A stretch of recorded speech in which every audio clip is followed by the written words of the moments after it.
Ya viene la madrugada, los gallos están cantando, compadre, están anunciando que se acerca la jornada. Ve.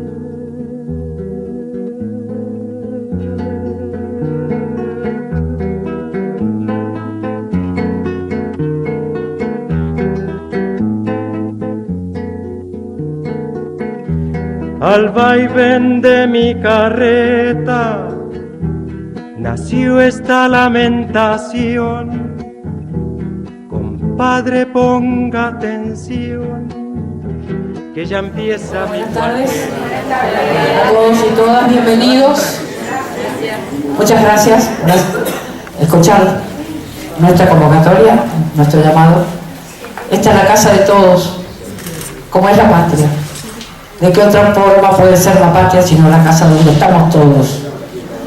Y hoy estamos haciendo la segunda charla de un ciclo que iniciamos el jueves pasado con una tremenda convocatoria también y que vamos a continuar todos los jueves con temas candentes, importantes para reflexionar nosotros con nosotros de cuál es el país en el que queremos vivir definitivamente y hacia dónde queremos que vaya ese país.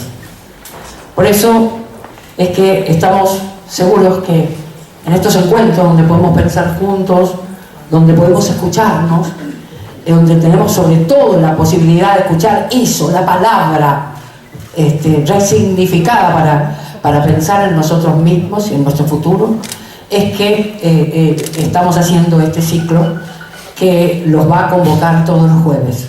Estamos aquí con el vicepresidente del Instituto Patria, Jorge Ferraresi, y con una... La verdad que es un honor estar hablando antes de este panel importante que tienen ustedes hoy y darles la bienvenida a ellos también a este encuentro con la gente, con el pueblo argentino. Todos sentimos que en este tipo de encuentros donde nos pensamos a nosotros mismos, nos fortalecemos el proyecto político del que somos parte o nos sentimos parte, para el que fuimos llamados, porque fuimos llamados para construir colectivamente la Argentina que creo que nos merecemos. Estamos seguros, ustedes también, que esa Argentina nos merecemos. Por eso, bienvenidos aquí. Hay avidez por escuchar la palabra de cada uno de ustedes. Es muy importante que este encuentro se realice, porque este es un tema candente del momento de la actualidad en Argentina. Y indudablemente la educación es uno de los pilares fundamentales de cualquier país, es su columna vertebral, definitivamente. Así que muchas gracias, bienvenidos a todos, y ahí dejo la palabra a quienes van a hablar ahora.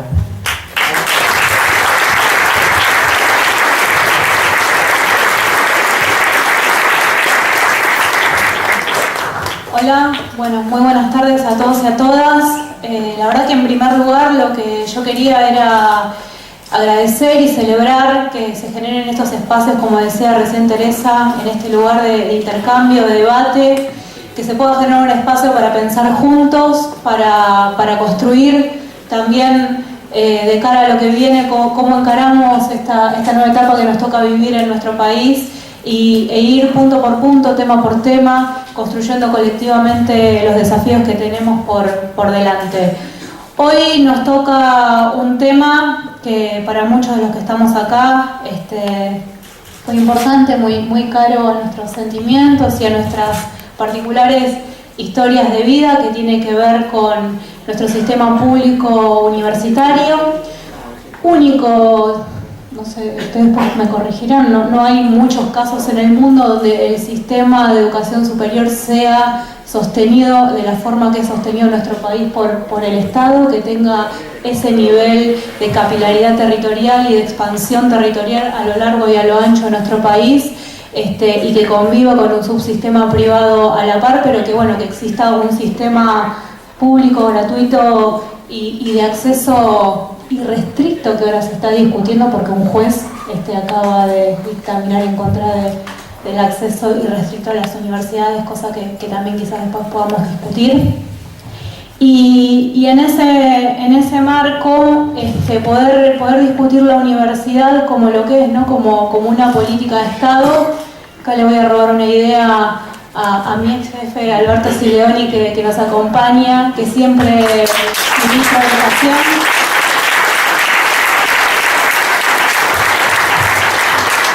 Él siempre dice, ¿no? que es inescindible pensar la educación de un proyecto político, de un proyecto de país, y en ese marco, bueno, está bueno poder pensar cuál es el saldo, hasta dónde llegamos en los últimos 12 años y qué es lo que tenemos por delante frente al cambio de políticas que estamos viviendo. Para eso hoy nos acompañan dos personas que son muy importantes dentro del sistema universitario, dos rectores de universidades del conurbano.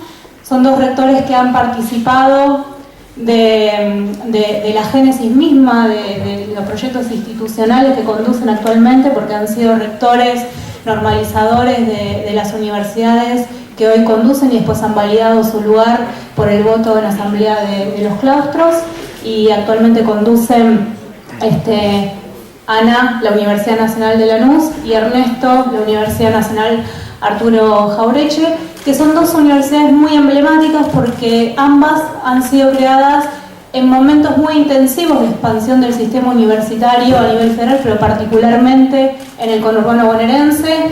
Cuando se creó la UNLA en 1995, se crearon junto con la UNLA 5 universidades más en conurbano, el mismo día 3. Y cuando se creó la Jauretche, 2009-2010, junto con la Jauretche se han creado otras 4 universidades más en el conurbano, que forma parte la Jauretche de un momento en el que a nivel nacional se habían creado ya 9 universidades nacionales en todo el territorio. Pero tienen la particularidad que fueron creadas además en momentos sociopolíticos y económicos muy distintos de nuestro país. La universidad que conduce Ana en el 95 fue creada en pleno auge del neoliberalismo, y por el contrario la universidad que conduce Ernesto fue creada en un momento de reconstrucción del Estado y de un proceso fenomenal de expansión de derechos que permitió también poder empezar a pensar el pasaje de esa idea de universidad reservada para una élite, para un grupo muy reducido de nuestra sociedad, a pensar la universidad como un derecho al que pueden acceder todos y todas. Así que en esa clave, por ahí estaría bueno escucharlos a ustedes, cómo vivieron desde la experiencia que les tocó conducir en cada uno de sus territorios. Por un lado, este proceso de pasaje de la universidad, salida de este lugar de élite y la masificación y el ingreso de nuevos sujetos que antes tenían vedada la posibilidad de poder pensar el acceso a la universidad. ¿Cómo se configura a partir de este proceso de expansión del sistema universitario? Yo quiero decir que hoy no hay provincia en la República Argentina que al menos no cuente con una universidad pública en su territorio. Eso reconfigura absolutamente el mapa del conocimiento en nuestro país, habilita la posibilidad de que cada universidad entable un vínculo absolutamente distinto con su entorno, con su territorio, con su lugar de pertenencia, con los actores que la rodean. ¿Cómo vivieron ustedes eso? Y en esa perspectiva, ¿cómo ven lo que viene? ¿Cómo piensan los próximos años? No sé quién quiere arrancar. Bueno, buenas tardes a todas, compañeros, muchas gracias por la invitación. Bueno, como decía Laura, la Universidad Nacional de Lanús fue creada en 1995 por ley.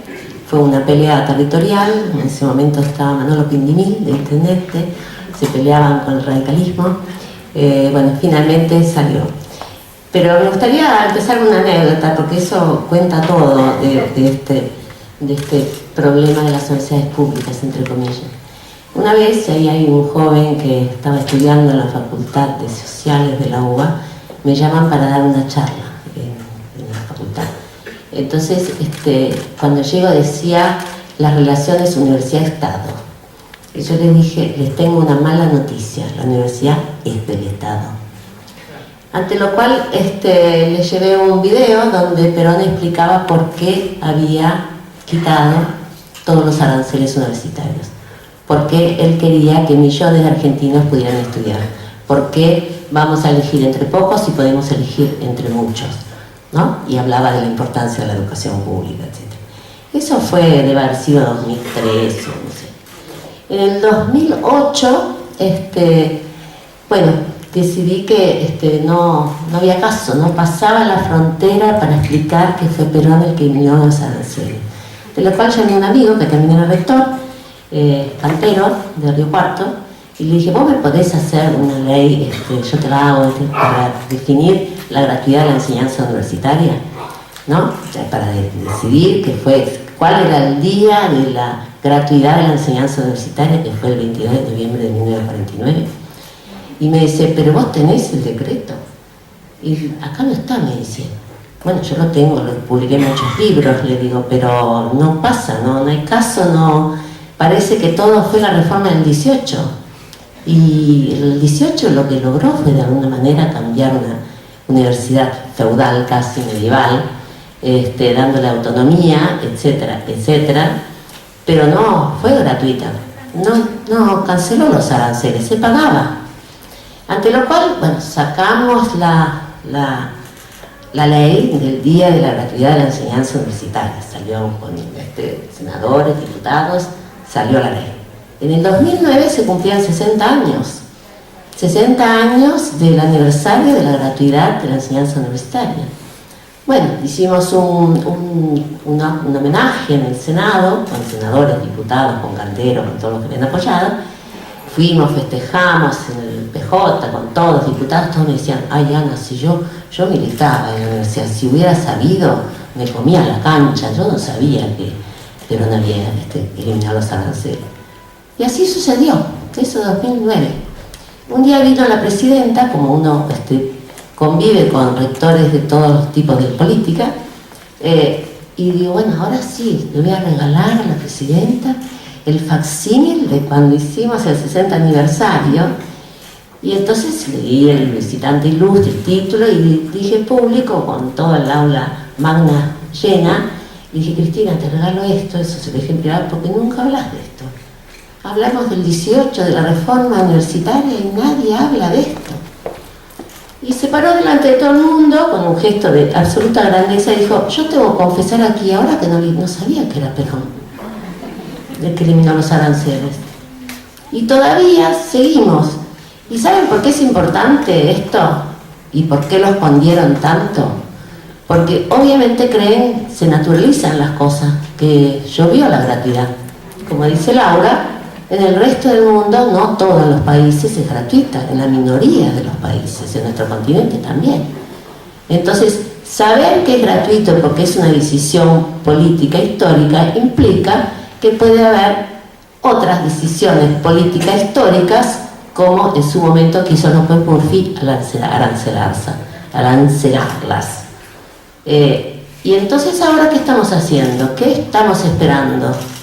Digo esto porque son decisiones políticas históricas y no caen como no llueve café, como dice la canción caribeña. No llovió café con la gratuidad.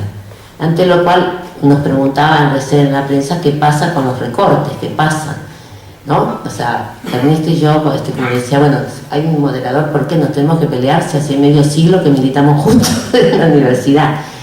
Y lo cierto es que los jóvenes tienen que saber eso. Y esto que pasó el otro día de los universitarios en la calle es muy interesante. Yo me quedé en la universidad porque justamente si uno lee la historia de todos los dirigentes políticos argentinos, todos, de cualquier palo, hablan de que la universidad tiene que servir al país y tiene que servir a resolver problemas sociales, nacionales, para construir un destino mejor. Jauretche decía, don Arturo, tenemos que formar hombres y mujeres para la patria. Nosotros queremos formar hombres y mujeres para la patria, para defender la democracia, para defender los derechos humanos y nuestra soberanía. No solo la patria sí que puede ser muy poético, como decía Marichal, y que ahora nos duele mucho en el costado, como decía Marichal, pero La patria se la forma justamente con educación pública, defendiendo la democracia. Ahí entró, lo vi a Leopoldo Moró. Nosotros tenemos un seminario optativo de peronismo, lo invité a Moró y al presidente del Instituto Yrigoyenista. Tenemos la Plaza de la Democracia para justamente encauzar a nuestros profesionales y científicos para que hagan justamente sus profesiones y su ciencia para el servicio de la patria. Hay todavía muchas antigüedades en el léxico, en la terminología. Por ejemplo, dice Laura, pero no por ella, pero se dice así, los claustros. Bueno, todos los políticos argentinos decían que la Universidad Argentina se tenía que exclaustrar, o sea, salir de los claustros. Eso es medieval. Y como ustedes saben, en el medioevo los que tenían la verdad eran los clérigos, los sacerdotes, porque la verdad caía del cielo e interpretaban la realidad, los textos. Y yo digo, bueno, hay que invertir esto, hay que interpretar la realidad y construir el texto, hay que textualizar esos problemas para poder resolverlos. Ante lo cual nosotros, ¿qué hicimos? Empezamos a hacer lo que, bueno, ya es un clásico que me lo dicen todo el tiempo. Yo digo, bueno, la sociedad tiene problemas y las universidades tienen disciplinas. ¿Y cómo hacemos para que se junten? Entonces, cuando Laura me dice que cuente el proyecto, te cuento que a mí me dieron 750.000 pesos para crear la universidad. Que nadie lo puede creer.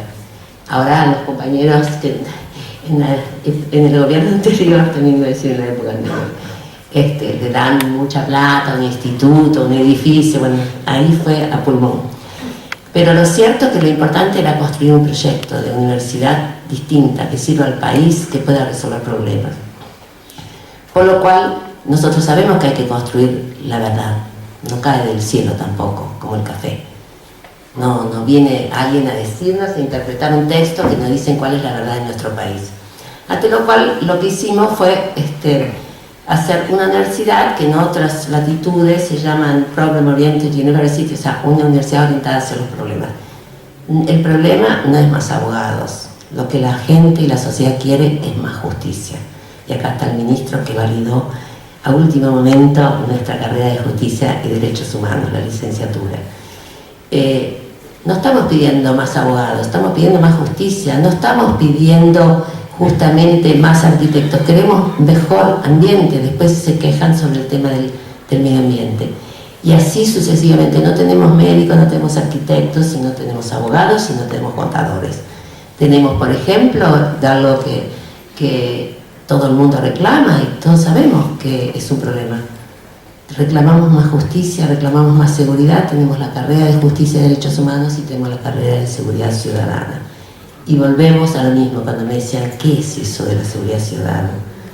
Nosotros que estamos en Provincia de Buenos Aires, primero ponen de ministro un abogado, después un juez, después un comisario, después un militar, y nadie sabe, me dijo un ministro de seguridad, nadie sabe un carajo, Ana, de seguridad. Cuando le fui a llevar la currícula para ver si podíamos discutir la currícula, para formar a alguien que entendiera que es transdisciplinario, interdisciplinaria el problema de la sociedad, de la seguridad. No es algo que pueda resolver un médico, un juez, un militar, un policía. Tenemos que formarnos, y para formarnos, para resolver el problema, necesitamos una universidad que sí se dedique a resolver problemas, que sí no solo salgan sabiondos, sino que salgan también haciendo y sabiendo hacer y modificar las cosas para mejor, para esos hombres y mujeres, para la patria. El otro tema que me parece importante, para si después discutimos, pues si no, es una charleta, como digo yo, es que la ley permite que la comunidad participe en las decisiones de la universidad.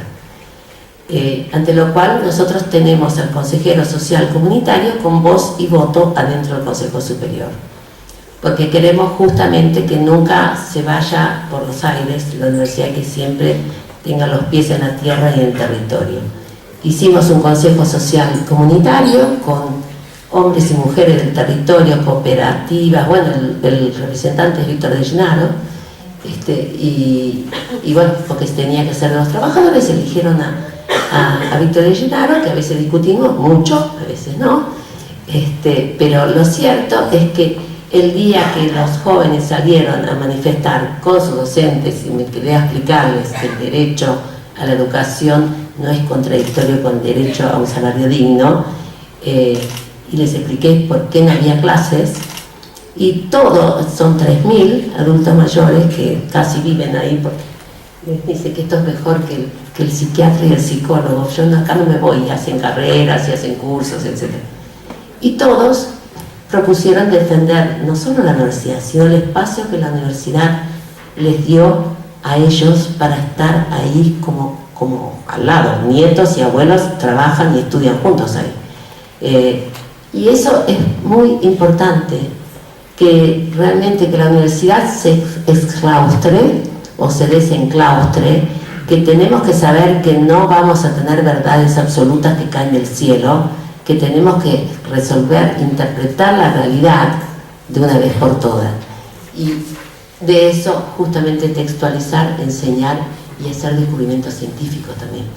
Lo que sucede después, supongo que lo hablaremos. Yo digo, este es el proyecto que yo pude hacer después de haber padecido también la dictadura. En cambio fui sin recibirme a México, y lo cierto es que sigo creyendo, y como decía un gran filósofo español, ideas tenemos, pero las creencias estamos.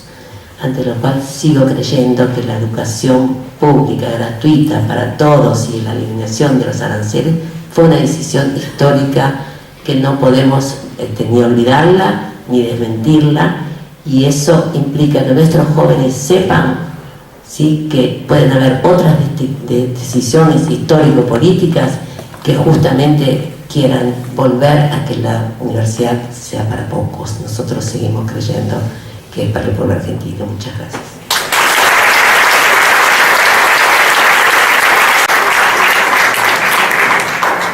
Bueno, buenas tardes a todos. Después de las palabras de Ana, creo que voy a enfocar algunas otras cuestiones para complementar lo que ella dice, no tanto centrado solo en la experiencia de la Jauretche, sino en algunos comentarios generales. Soy de los que creen que las universidades se crean siempre en el marco de un proyecto político, no el año pasado, hace 100, hace 200, desde siempre. Por ejemplo, la Universidad de Buenos Aires se crea en el marco de un proyecto extranjerizante y modernizante de Rivadavia. La Universidad Nacional de La Plata, primero es Universidad Provincial de La Plata, se crea como un subproducto de la creación de la capital de Buenos Aires como capital federal, de la creación de La Plata y toda la generación del 80 detrás de eso. Siempre la universidad implica una orientación política global, no partidista, pero sí de proyecto de país. O sea, la educación va acompañando, como otras esferas, a la creación de qué se quiere de un país. En aquel entonces, la UBA, La Plata, Córdoba, preexistente a todas ellas, creo que hay como tres grandes etapas en la historia de las universidades argentinas, asociadas a tres grandes proyectos políticos diferentes. En un primer término es esas universidades de élites. Se creó por un lado el sistema primario y secundario y por otro lado el sistema universitario, destinado a formar a quienes debían dirigir el país. Eso se fue ampliando de a poco, lentamente, pero siempre se conservó esa idea de la universidad para las élites. En alguna medida esto trata de romperlo el general Perón con la gratuidad de la enseñanza, que crea oficialmente que la universidad también es para las clases medias. Por ejemplo, crea la Universidad Obrera Nacional. El tema de la gratuidad comienza a ser importante en la medida en que antes el tema de los aranceles existía. Como anécdota, uno podría contar, por ejemplo, que Macedonio Fernández, ese gran escritor argentino, tardó 10 años en recibir su diploma de abogado porque no tenía dinero para encuadernar su tesis, que era obligatorio en aquel entonces para ser abogado. Pues bien, yo creo que hay una segunda etapa que es el acceso ya oficializado de las clases medias a la universidad, que es del 49 en adelante. Cierto es que la mentalidad siguió siendo la de la anterior, la universidad de las élites. Pero cuando uno ve cifras de aquel entonces, sobre todo entre el 49 y el 55, encuentra un crecimiento enorme en el número de estudiantes. Y creo que hay una tercera etapa que inaugura el gobierno de Néstor Kirchner y de Cristina, que es que ya no solo las universidades son para las élites, para las clases medias, sino para sectores populares. Esto se observa mucho en el tema del grado de cobertura que tiene nuestro país en relación con el resto de América Latina. Ustedes saben que nuestro país es el que tiene mayor cobertura en educación superior, excepto Cuba, por encima de Brasil, por encima de Colombia, por encima de Chile. Y esa cobertura ha estado estancada durante muchos años, producto que se llegaba a un cierto techo. Cuando se llega a un 30% es difícil pasar ese nivel. En cambio, cuando se parte del 14-15% como Brasil o Chile, avanzar hasta ese porcentaje es más sencillo. Yo creo que los gobiernos de Néstor y de Cristina trataron de romper eso a través de la creación de instituciones universitarias, ya no solo situadas en el primer cordón del conurbano, sino en el segundo o hasta en el tercero, como es el caso nuestro, que permite que en el futuro, no de un día para otro, permite que en el futuro accedan esos sectores populares y que ese nivel de cobertura se amplíe radicalmente. Esto significa acompañar con la educación superior un proyecto de país que la verdad que es muy sencillo de describir desde el punto de vista de lo socioeconómico. Argentina es un país que tiene un poquito más de 40 millones de habitantes. Le resulta imposible, si se busca un país más grande, un país más justo, le resulta imposible a nuestro país avanzar al estilo China con mano de obra poco calificada durante 10 años, 20 años, inundar los productos en el mundo y después posteriormente ir avanzando en otros planos. Porque somos pocos. No hay otro misterio.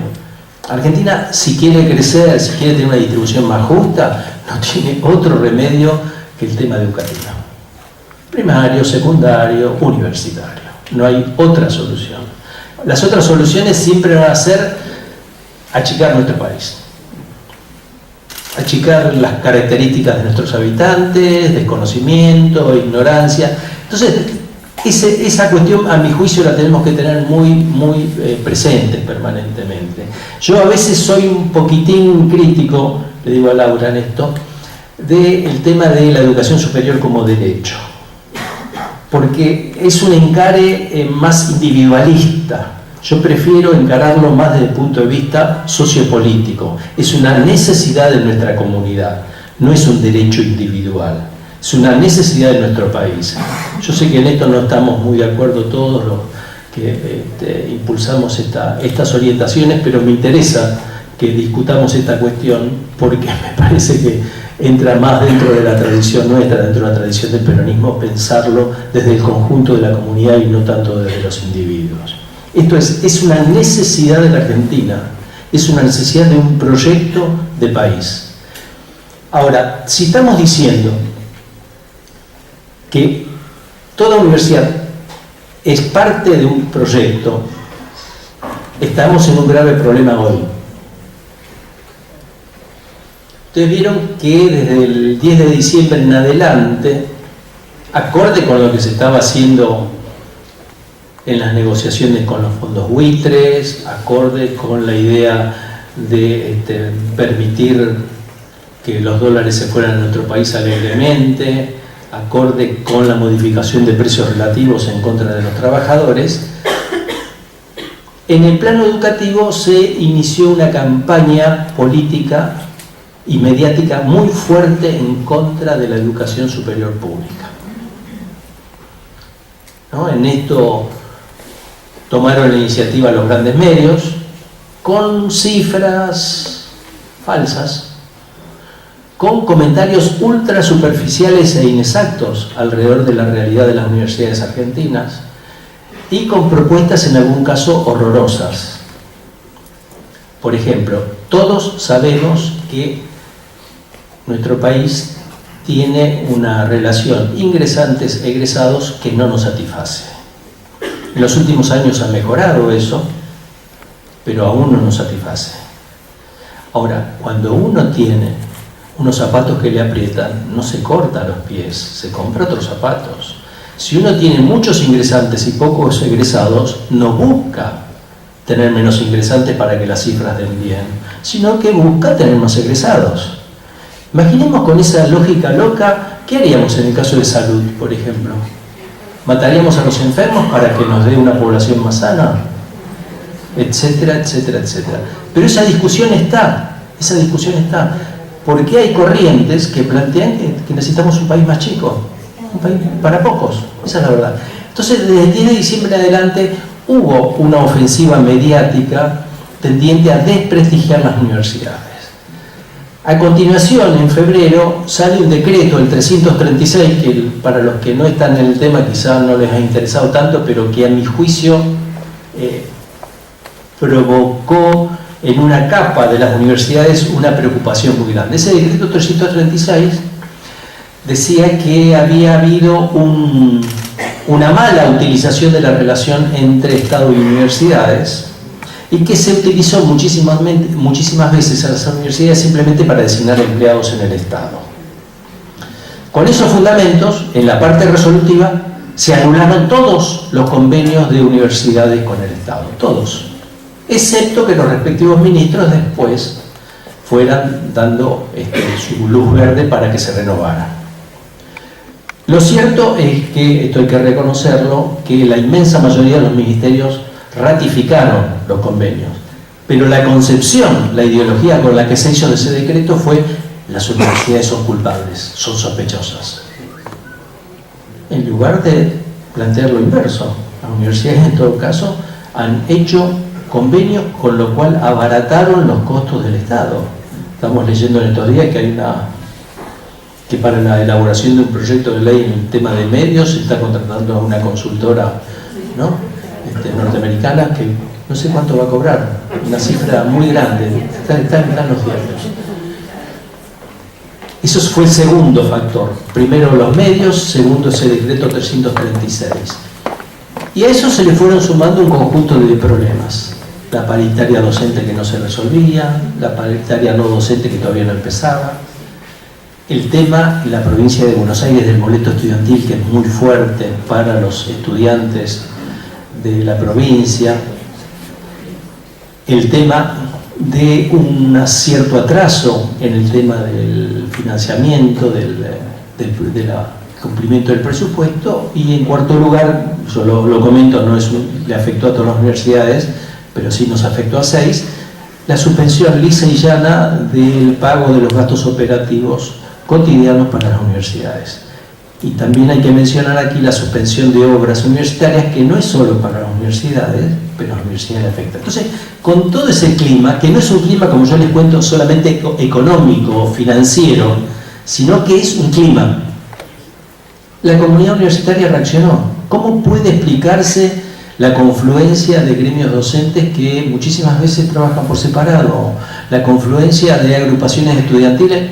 Incluso participó en esa movilización Franja Morada, que se supone que es oficialista. La participación en esa movilización yo lo vi a funcionarios del Ministerio de Educación. ¿Por qué? Por esto que se plantea, que es que el ataque a las universidades no es un ataque solamente económico, sino que es sobre lo que se cree de ellas. A mi juicio fue una cuestión que tenía que ver con el proyecto global, por un lado, y que se quiere plantear en materia educativa. Creo que la reacción de estos días ha sido contraproducente en ese sentido para esa posibilidad. O sea, se quiso imponer una agenda de arancelamos, no arancelamos, sacamos el ingreso irrestricto, no sacamos, y finalmente salió una discusión distinta. Salió una discusión acerca del financiamiento educativo, y con iniciativas al respecto, tanto que el propio ministro de Educación tuvo que decir de asegurar el financiamiento, que las universidades se van a mantener, que se asegura, etc. Yo creo que esta discusión se va a mantener en estos años. Yo digo discusión, digo polémica, pero en realidad es movilización, presiones de un lado, presiones del otro. Creo que esto va a ser una discusión. A mi juicio, las universidades argentinas tienen que mejorar. Yo sería un idiota si pensara que son perfectas. Es imposible que mejoren en un clima de agresión, en un clima de ataque. Tenemos que esforzarnos en varios planos. En el plano de la orientación de la investigación, en el plano de la creación de patentes, en el plano de la relación entre ingresantes y egresados. Yo creo que en eso retomo aquí lo que plantea un profesor de mi casa en un artículo que salió hoy. Creo que una visión global opositora no tiene que circunscribirse al tema del financiamiento, al tema económico, aunque hoy por hoy es dramático, ¿no? Es difícil que yo convenza a alguien si estuviera en la Patagonia y le plantean un incremento del gas del 1200%. Pero me parece que tenemos que pensar esto, reflexionar esta cuestión desde el punto de vista global, desde el punto de vista que estamos queriendo asegurar un futuro distinto para nuestro país. Ese futuro distinto no tiene que ver solamente con la distribución del ingreso, tiene que ver también con una ética distinta, con una moral distinta, con una estructuración de la política distinta. Y me parece que en ese plano tenemos todavía pendiente un llamado muy grande para el futuro de nuestro país. Quiero volver atrás en una cuestión que se relaciona con esta, que es, Ana contaba muy bien la anécdota de qué cantidad de personas ignoraban que en el 49 se había planteado, se había dictado el tema de la gratuidad de la enseñanza. Pues bien, lo que había ocurrido es que desde el 55 en adelante nos lavaron los cerebros. Hasta militantes reconocidos como Cristina Fernández de Kirchner ignoraban muchísimas veces ese logro impactante. Nosotros mismos. Bien, yo creo que ese tema es central a la hora de reconstruir un poder para los sectores populares. Conservar la memoria y permanentemente hacer hincapié, no en que somos extraordinarios, que logramos tal o cual cosa, pero sino saber de dónde venimos y sobre todo a dónde queremos ir a partir de dónde venimos. Y no olvidarse de eso, porque eso es una derrota grande.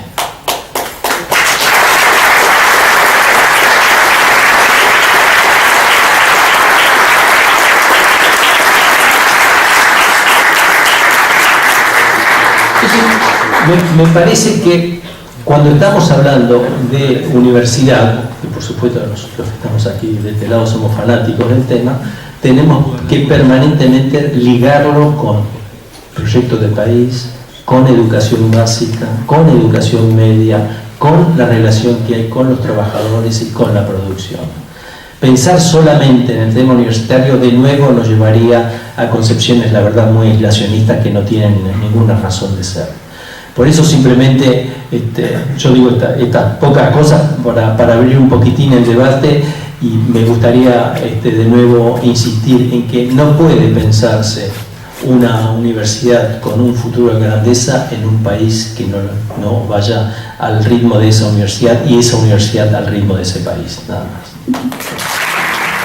Trabajo para el inglés y pa'l norteamericano, sudando por un dinero que la mano no se ve.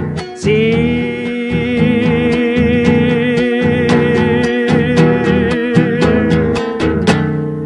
Basta ya, basta ya, basta ya que el yanqui mande.